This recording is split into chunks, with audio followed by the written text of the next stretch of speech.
mais nada, quero pedir desculpa para vocês, que a minha voz está um pouco ruim, eu estou bastante gripada. Tive bastante febre essa noite, mas graças a Deus estou me sentindo melhor. Pelo menos o corpo está melhor. Bom, como o Daniel já falou, meu nome é Eli. Tudo começou neste lugar aqui, participando do grupo de oração, fui chamada, convidada para participar do seminário de vida do Espírito Santo neste mesmo local. Uma pessoa que era totalmente avessa, não podia nem ouvir falar em renovação carismática católica. E o Senhor me chamou e eu aceitei. Não vou negar que eu abri só uma frechinha por aqui assim, só na porta do meu coração. Mas foi o suficiente para eu entrar e batizar no Espírito Santo no seminário de vida e nunca mais. Nunca mais eu gostei. Glória a Deus, e peço a Ele todos os dias que me dê força, porque a caminhada é dura e longa. E eu quero permanecer nela o resto da minha vida. E acredito que vocês todos que estão aqui também.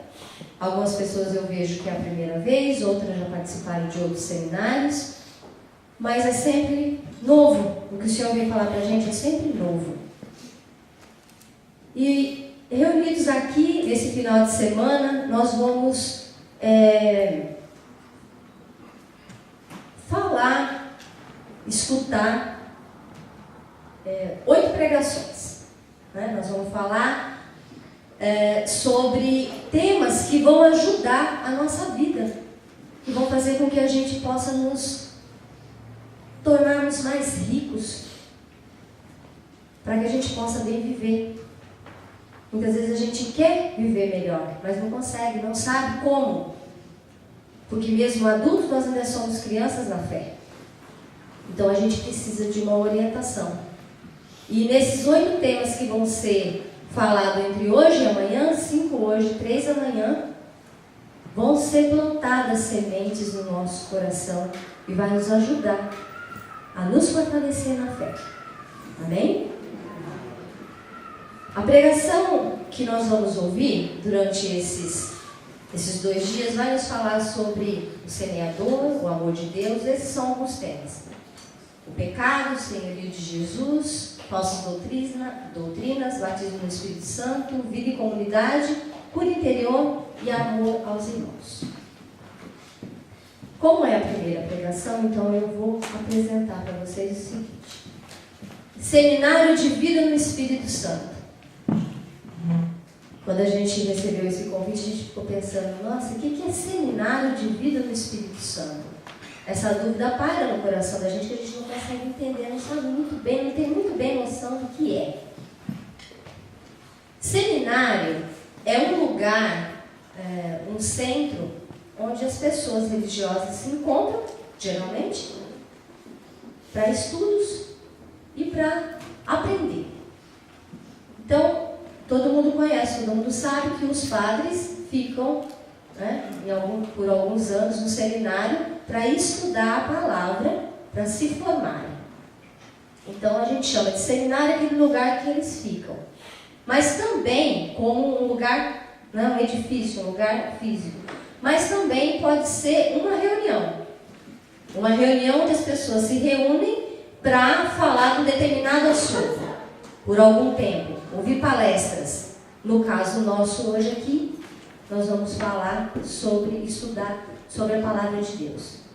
Então é por isso que se chama seminário. Um conjunto de palestras, um conjunto de pregações que vai nos ensinar, vai nos esclarecer assuntos que no nosso coração às vezes a gente já conhece, mas não entende. Por que seminário de vida?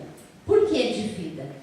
Porque os temas que vão ser abordados, como eu já disse, vão nos trazer esclarecimentos, vão nos esclarecer dúvidas, vão reavivar em nós o sacramento do batismo, que nós todos recebemos quando nós éramos crianças. Quando nós éramos crianças, alguns adultos receberam o sacramento do batismo, onde a semente da fé foi semeada nos nossos corações. Então, quando nós recebemos o batismo, o Espírito Santo habita no nosso coração e nós somos cristãos. E mais tarde, depois de adultos, alguns, na minha época, ainda era quando era criança, reafirmado no crisma, outro sacramento. Então, por que a gente fala seminário de vida? Porque esses temas que vão ser abordados vão nos ajudar a viver melhor. Porque os ensinamentos de Jesus, que foi dado pelo Pai, foi deixado para nós, através da palavra, para que a gente possa ter uma vida melhor. Porque a única coisa que Deus quer de nós é que sejamos felizes. Aí, seminário de vida no Espírito Santo. Por que no Espírito Santo? Jesus, lá em João, eu ia até pedir para vocês procurarem a passagem, mas como a gente está com o tempo um pouquinho apertado, então eu vou só citar a passagem. Em João 14, no versículo 16 até 18, Jesus disse aos apóstolos: eu não os deixarei órfãos. Eu os enviarei o Espírito Paráclito, o advogado, o orientador, aquele que vai te dar sabedoria para você entender e bem viver a minha palavra. Então é por isso que nós chamamos seminário de vida no Espírito Santo. Porque pode até ser dito, a gente pode até querer levar essas palavras para a nossa vida, para o nosso dia a dia, mas se nós não pedirmos a unção do Espírito Santo, para que ele nos dê a sabedoria de entender, de permanecer no nosso coração as palavras que vão ser ditas, os ensinamentos que vão ser passados, não vai adiantar. Eu não sei vocês, mas eu, quando eu comecei a ler a Bíblia, eu lia, não entendia nada. Eu falava: meu Deus, por que eu não entendo? Não consigo entender. Todo mundo lê, fala bonito, mas eu não consigo entender. Porque eu lia com os olhos da carne. Eu não lia com os olhos do coração. E eu precisava que o Espírito Santo me ajudasse a entender. Então eu precisava pedir, mas eu não sabia. A partir do momento que eu soube que a minha força, o meu entendimento, a minha sabedoria vinha do Espírito Santo que Jesus deixou para mim, tudo mudou. E eu passei a entender o que eu lia e o que eu ouvia. Então é por isso que nós clamamos no dia de hoje que o Espírito Santo esteja aqui em nossos corações, no meio de nós. Nós entregamos a nossa vida a Ele, pedimos que Ele tome posse do nosso coração e que nos unja, para que tudo que seja dito hoje aqui, em nome de Jesus, permaneça no nosso coração. Amém? Quem trouxe a espada? Vamos? Então, desculpe, eu vou ter que ficar de vez em quando, porque está difícil. A primeira palestra é O Semeador. Está no Evangelho de Mateus, capítulo 13, versículo de 1 a 9. Essa passagem está em Mateus, Marcos e Lucas. Mas nós hoje vamos acompanhar em Mateus. Mateus, capítulo 13, versículo de 1 a 9. Quem não tiver com a Bíblia, senta do lado de quem tem, para poder acompanhar. Se quiser, me explica lá para casa.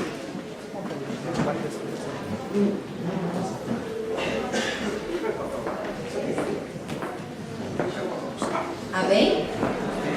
Então vamos lá, todos juntos.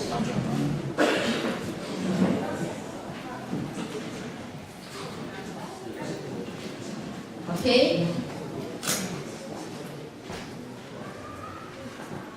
Naquele dia, saiu Jesus e sentou-se sentou-se à beira do lago. Acercou-se dele, porém, uma tal multidão, que precisou entrar numa barca. Nela se sentou, enquanto a multidão ficava à margem. E seus discursos foram uma série de parábolas. Disse ele: um semeador saiu a semear, e semeando parte da semente caiu ao longo do caminho. Os pássaros vieram e a comeram. Outra parte caiu em solo pedregoso, onde não havia muita terra, e nasceu logo, porque a terra era pouco profunda. Logo, porém, o sol nasceu, queimou-se por falta de raízes. Outras sementes caíram entre os espinhos. Os espinhos cresceram e a sufocaram. Outras, enfim, caíram em terra boa, deram frutos, 100 por 1, 60 por 1, 30 por 1. Aquele que tem ouvidos, ouça. Palavra da salvação.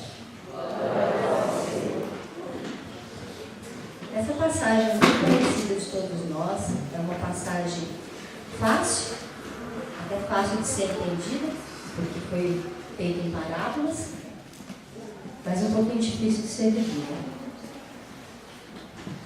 Um pouquinho difícil de ser vivida. A palavra deixa bem claro que o povo já conhecia Jesus. Que na palavra está escrito que uma multidão veio se aproximar dele, a ponto dele ter que entrar na barca e deixar que eles ficassem na praia para poder que todos os vissem. Então, muita gente estava ali. Só que algumas pessoas, acredito eu, creio nisso, que algumas pessoas estavam ali apenas por curiosidade. Porque um dia já ouviram falar de Jesus, alguém contou dos milagres que ele estava fazendo, de alguns doentes que ele já havia curado. Estava lá apenas só para ver, vamos lá ver. Vamos ver se é verdade mesmo. Outros estavam ali porque estavam doentes e sabiam, já tinham também ouvido falar que Jesus curava. E acreditou que ali seria o lugar onde ele ia encontrar a paz que ele tanto procurava. Às vezes uma cura física ou às vezes uma cura espiritual. Também tinha algumas pessoas que estavam ali sem querer. Estavam ali, mas estavam porque alguém levou. Alguém praticamente a arrastou. Não, vamos lá, você vai ouvir a palavra do Senhor, vamos lá ouvir Jesus. Então a pessoa foi praticamente arrastada. Outras talvez bastou apenas chamar uma vez, ou duas. Ouviu o chamado e falou, tá bom, eu vou. Então a palavra diz bem claro que Jesus estava falando para uma multidão. Uma multidão, cada um por um motivo, cada um, sei lá, vou lá, vou ouvir. Uns de corações abertos, outros nem tanto. Aí Jesus vê aquela multidão e começa a falar em parábolas. Por que Jesus falava em parábolas? Porque a parábola é um jeito fácil de se entender. É um jeito fácil de... É uma técnica. Naquela época usava muito essa técnica. Os judeus usavam essa técnica porque era uma forma de ensinar com facilidade. Então eles usavam temas do dia a dia para que a pessoa pudesse entender e tirar suas próprias conclusões. Porque às vezes, quando você ensina alguma coisa e meio sem querer impõe o que você está querendo ensinar, a pessoa já fecha o coração. Então a parábola ensina que a gente para pensar e tire a própria conclusão. Então, por isso que Jesus usava parábolas. E nesse caso, Jesus usou uma parábola que falava de agricultor, porque naquela época quase todos eram agricultores, como nós aqui. Muitos de nós não fomos, mas a grande maioria já morou no interior ou tem algum parente que morou no interior e sabe como é, né, que o agricultor trabalha. Então, lá no versículo 4, disse ele: um semeador saiu a semear. Então, até perguntei lá embaixo para 2 pessoas, porque na minha terra, aquele saco que os agricultores usam do lado chama embornar. Eu falei, gente, será que em todo lugar do Brasil é esse nome? Aí perguntei para 2 pessoas lá embaixo diferentes, ela falou, não é esse nome. Eu falei, então tá bom, então meu avô falava embornar. Então o semeador saiu com o embornar dele cheio de semente. A gente sabe que o tecido de embornar é aquele, né, bem escurinho assim, de saco, isso, de saco. Se a semente é muito pequenininha, vai se machucar? Isso. Se a semente é pequenininha, ela vai saindo, né? Vai caindo. Então, Jesus usa essa parábola para que pudesse explicar. Então, esse semeador, ao caminhar, passou por uma estrada de terra batida. Ali muitos já tinham pisado. Então, foi socando a terra. A gente sabe que quando você faz um caminho, é terra, mas a terra está batida. E a semente cai ali e ali permanece. A madura. Não consegue penetrar nada. Tudo que cai fica por cima. Semente, os pássaros veem e comem. O pássaro veio, aquela semente boa que o semeador tinha preparado ela, pegou aquela da melhor safra que tinha, pegou aquela semente para semear, mas caiu em solo de terra batida. Aí veio o passarinho e comeu. E essa semente ela não conseguiu mais fazer o ciclo natural, né? O ciclo natural da semente: fruto, seca, semente, planta, brota, cresce. Não é assim? Foi interrompido. Ali, acabou. Tem mais jeito. O passarinho comeu, aquela semente não vai mais ter jeito, nunca mais vai completar o ciclo que ela deveria completar, nunca mais ela vai fazer o que ela deveria ter feito. Ela foi desperdiçada. Depois, Jesus lá na palavra diz que a semente foi semeada em solo pedregoso. Né? Então a gente sabe como é que é. Aqui então tem bastante, principalmente lá no lago. Você começa a cavucar o negócio, tem um pouquinho de terra, mas é só pedra. Né? Aí pedra, aí se mistura. A gente nunca sabe onde é pedra e onde é terra. Não é? Você pensa que é pedra, é terra. Você pensa que é terra, não é terra.